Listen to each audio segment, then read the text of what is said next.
Welcome to SF Commercial Property Conversations with Bruce Bean, where Bay Area investments meet expert insights. Get ready to unlock the strategies of commercial real estate success. So today we have Brenda deGerald with us, and Brenda comes from the biology world into commercial real estate. So Brenda, it's great to have you.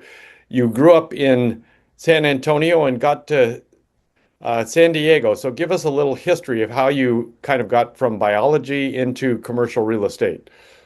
Sure. Thanks so much, Bruce, for having me. So yeah, I'm born and raised in San Antonio, and I got to Southern California as quickly as I could. It seemed like a desirable place to live. I transferred halfway through school to get my biology bachelor's degree in a private school, a smaller private school in Southern California called the University of Redlands. Felt like a nice small school, easier to transition to a big change.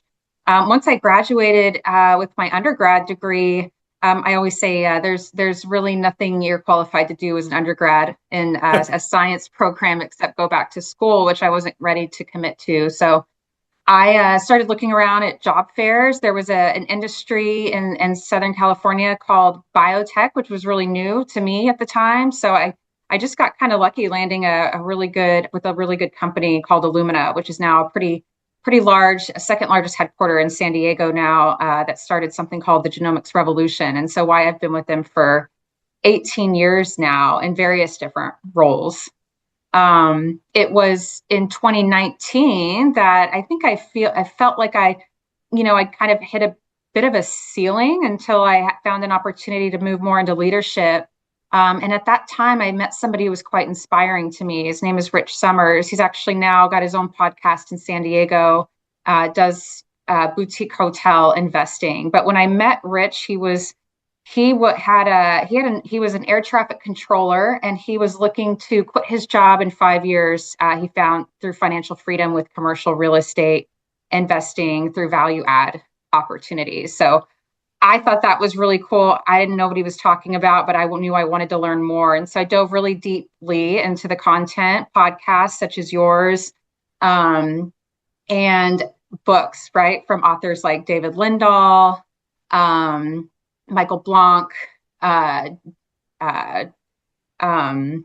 several other big general partners, right? So at that, I'd say about 9 months later, Rich had suggested that I'd done enough learning and it was time to start taking action. And so he offered to coach me through my first deals. And well, I thought it would be commercial real estate. I was putting offers in the Cincinnati market because I was connected to a broker there, and he was willing to work with me, a newbie investor. I was looking at about 10 units at the time, placing offers on deals. It was very competitive in 2019. People were starting to get to the phase of overpaying.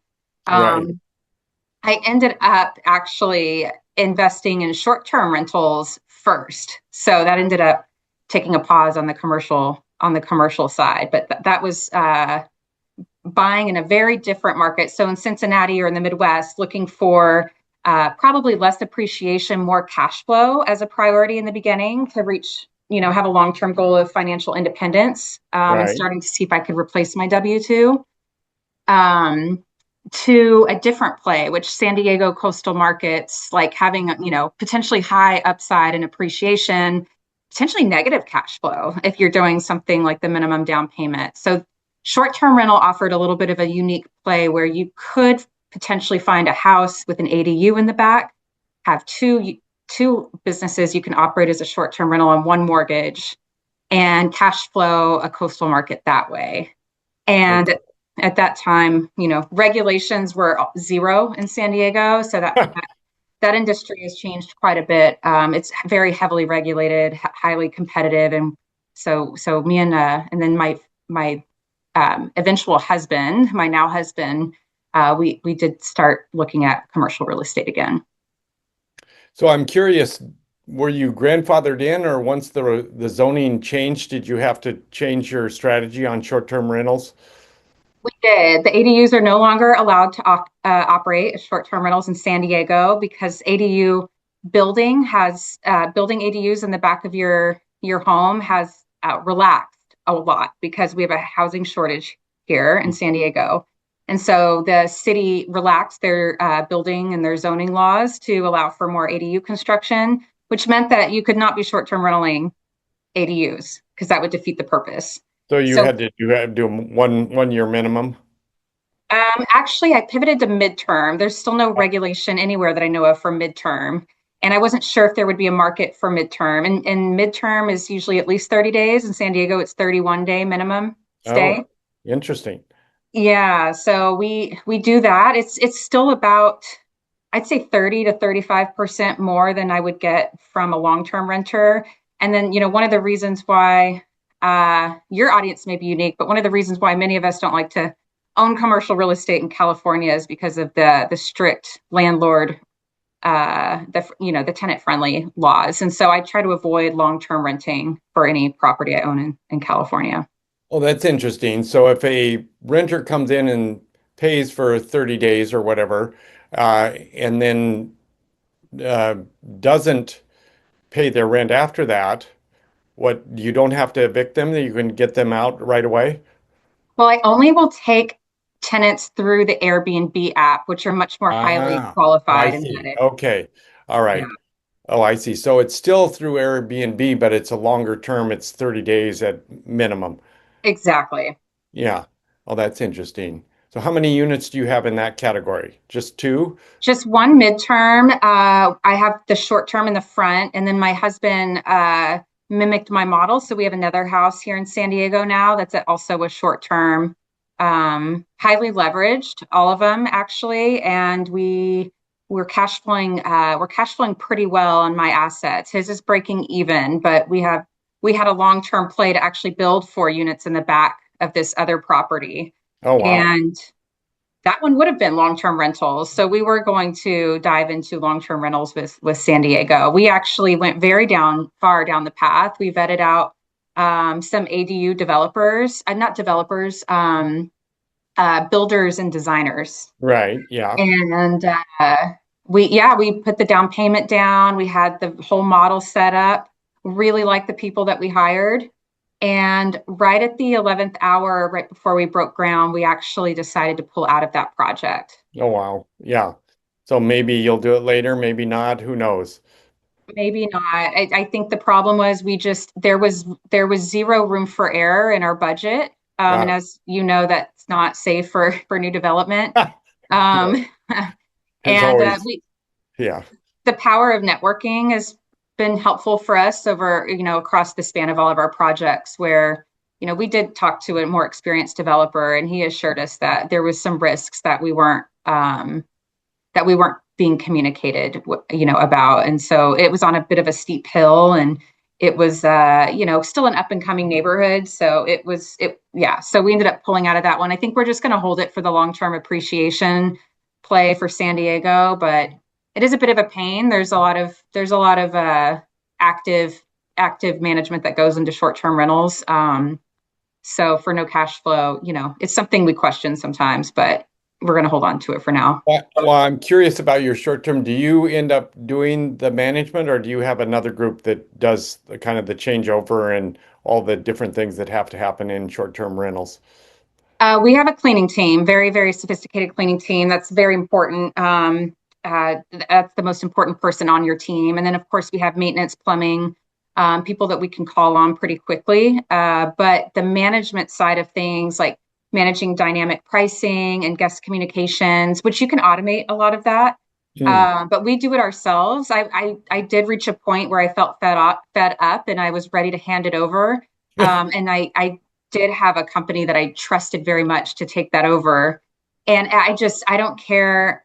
I cannot be convinced at this point that there's any good property management companies out there for short-term rentals.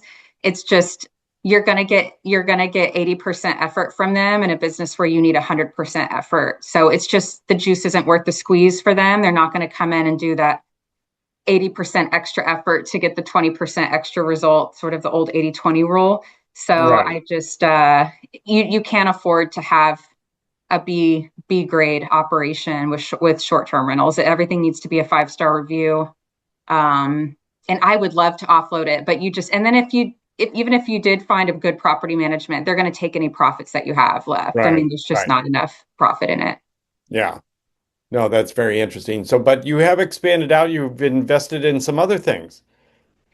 Yes, my husband and I have really wanted to go all in with multifamily. So we did join our first mastermind around Thanksgiving, around this time last year, and great group of people. I mean, we felt much more confident. I mean, I've already had, quite a bit of education. I did some coaching with professional one-on-one coaching with a company called Peak 15 Capital, Mhm. even before I met my husband. But together we joined a mastermind for 6 months.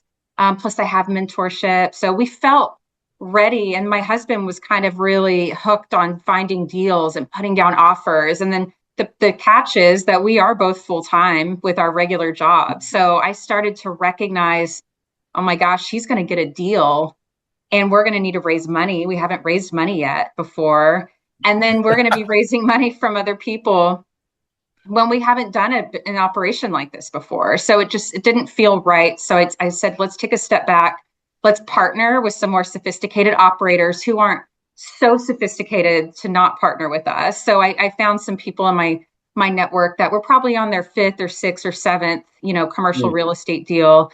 They ended up asking. They agreed that they would partner with us. They know me well, and it was another couple, and the net worth nurse is her name, Savannah and Lupe Arroyo.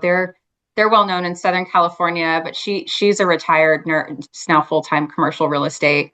And they asked us, how would you feel about partnering with us on an RCFE, a residential care facility for the elderly? There's it's a Wow. hot market right now. The baby boomers are retiring.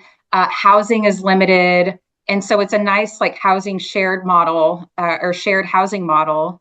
And my only problem with this, well, we ended up saying yes. So we partnered with them. But my only problem with this, my gut instinct that I sort of went against, was the whole reason why I wanted to partner with some co-GPs was to bring experience when we were otherwise where we otherwise were not, and to Right. Right. this starting to raise money for the first time. And so I felt like that was a little against my thought, because they hadn't done an RCFE yet. So Oh, wow. it Okay. all we didn't end up closing on it. So it for various reasons it didn't pass due diligence. But it's it's been one of many reminders that you just have to go with your gut, even if you're not experienced. I was also under contract for a 12 unit in San Diego, with my original mentor. This was 2 years prior to that. I was the most junior person on the general partnership team. There were going to be four of us bringing different bits of experience. And they, in California, even for commercial real estate, I've been told that it is normal to use a residential real estate type of contract. Uh, Whereas, yeah. uh, yes. And I remember sitting in my room one time listening to a YouTube video that was being hosted by an attorney that said, never ever do that. You need to have an attorney draft up a letter. So I put the brakes on that one and I said, you guys, I don't think we should be using a template PSA, purchase sale Right. agreement. Right. Right. And so the team assured me this was normal. And sure enough, we decided to pull out of this contract at our last contingency for lending. And the seller told us, no, we're not going to give you your, we're not going to give you your, Money back. Yeah. yeah, we're not going to give you your money back. And Yeah. so it ended up just being like one of those things where it's like, you're the youngest one on the team or the most junior, you're supposed to be following. No, you have to step up and use your education and your gut instincts and not go against that. So I've had a couple of reminders of that. No, I think that's so true, and certainly reflected many times in this podcast that you got to go with your gut. If it's not feeling right, you need to probably step back and really consider it. But at any rate, so now you are raising some funds, though. What are you Yes, doing let now? me let me fast forward. I think since the whole being an operator in commercial real estate is a full-time job. So if you're not taking it fully seriously, you're not partnered up right, we had to put the brakes on that. And we had some experiences in raising money on the RCFE that we didn't want to repeat. And so we decided this has been a new philosophy of mine, and you'll see that I've pivoted to quite a few things, commercial real estate and RCFE, and now we're doing long-term out of state single family home rentals that without investors, because we're like, we don't want to use investors. Let's just focus on our own portfolio. So yeah, you could chat with my husband in the future. He can tell you all about this path. But in the meantime, I have all this education. I have a strong network. I love following other operators' deals. And so since then, I reconnected with my old coach at Peak 15 Capital. His name's John Azar. He used to work with Mac 3. I mean, these are big guys in the industry. And John's team mostly works with institutional money. They don't work as commonly with retail investors. So John opened up the door for me to say, hey, Brenda, if you want to open up your network, you can come help us raise capital. In the meantime, I was like, let me look at your deal. I would like to get better at raising capital. I think that's an area where I could add a lot of value and not have to take too much attention away from my regular job. Right. Anyways, I saw the deal and I was like, oh my God, I picked up the phone. I'm like, John, why is this deal this rich? Because you don't have to give away, the farm on this one. He's like, it's a rich deal and we're going to share it, with our investors. And so the highlights of the deal is it's the first time I've personally seen a GP fund. So it's called a general partnership fund. And so what John is doing is he's kind of considered the money guy in the industry. And so people bring them their deals. And as his old mentee, I've sat through hours and hours of underwriting training with them, and I know how his team underwrites. So I have a lot of trust with how they attack underwriting. They'll spend years with no deals before they sign up and get loose with their underwriting. So I know that about him very well. But I mean, he gets to take his pick of the litter, and money's a little bit harder to come by than projects right now. But what they're doing that's a little bit unique is there's a 50-50 split of the GP payout for acquisition fee, capitalization fee, asset management fee, and disposition fee. So, every time a syndicator is, doing the transaction, they get fees, right? Well, in this case, as an investor, as a limited partner, you're kind of bucketed into this co-GP partnership with other projects. And so when the GPs get paid, you get paid. And so that's one thing. You get a small cut of the acquisition fee, disposition fee, and asset management fee. The other thing that I thought was really interesting, and Grant Cardone spoke about this, I captured it on his LinkedIn profile. I believe it was in December of 2024, that we have like this epic time that's coming up within about the next 9 months or so. And that time is when these loan products are coming due from the COVID, in that COVID era where lenders were over lending and people were over leveraged, and they thought they could turn a property in 2 to 3 years and refinance out of it, and they weren't. And that bridge debt is becoming due. And these operators are unfortunately very much underwater. And John, because of who he is and these relationships he has with banks, he's gotten access to these large loan portfolios, distressed loan portfolios. And so that's 2 projects within the deal. There's another project I really like outside of North Carolina, outside of Charlotte being a really hot market. Yeah, great market.